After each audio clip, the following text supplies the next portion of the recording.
Comment ça va? Je pense que la réponse c'est relativement mal. J'ai une impression de solitude, aucune vie sociale. Je suis hyper loin de ma famille, de mes amis et je suis toute seule en France. Dans un 17 mètres carrés avec des voisins insupportables et des murs en papier. À 8h, j'ouvre mon ordi.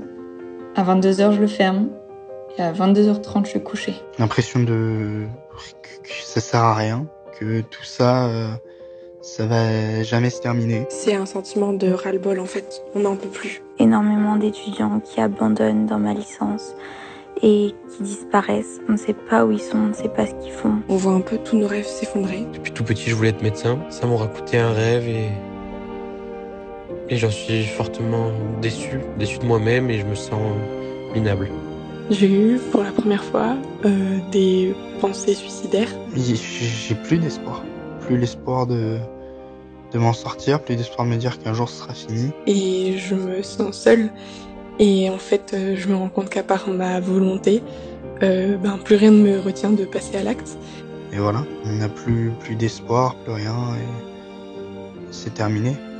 C'est terminé. Donc ça fait un peu peur de se dire que c'est seulement ma force mentale qui est pas très élevée qui me retient de vivre.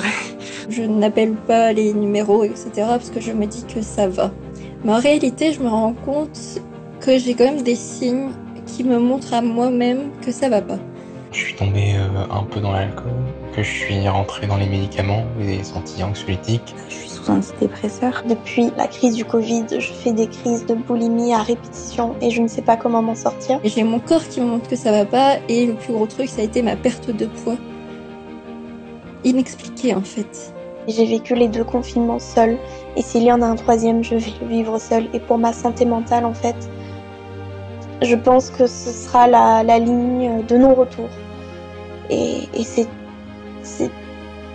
terrible de vivre dans cette incertitude. La pandémie, elle est venue briser tout ce qui nous restait. Et en fait, c'est surtout très dur de confronter ce que j'attendais pour la fin de mes études et toutes les ambitions que j'avais et la réalité d'aujourd'hui. Parce qu'un jour, le gouvernement nous dit un truc, le lendemain, ils nous disent l'inverse. Quand est-ce que notre détresse va être prise en compte à sa juste mesure? On a juste l'impression que le gouvernement s'en bat les couilles. Ça ne pose pas de problème d'entasser des gens dans les supermarchés.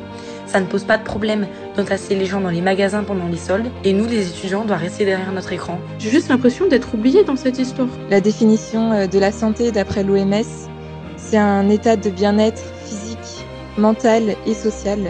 Donc je suis en mauvaise santé et je pense que beaucoup d'autres étudiants français aujourd'hui sont en mauvaise santé. Je sais pas quoi faire de ma vie, je suis en échec scolaire parce que j'arrive plus à trouver la motivation de bosser. C'est juste plus possible pour les étudiants de continuer comme ça et c'est vraiment alarmant de voir la situation des étudiants et il faut vraiment réagir maintenant.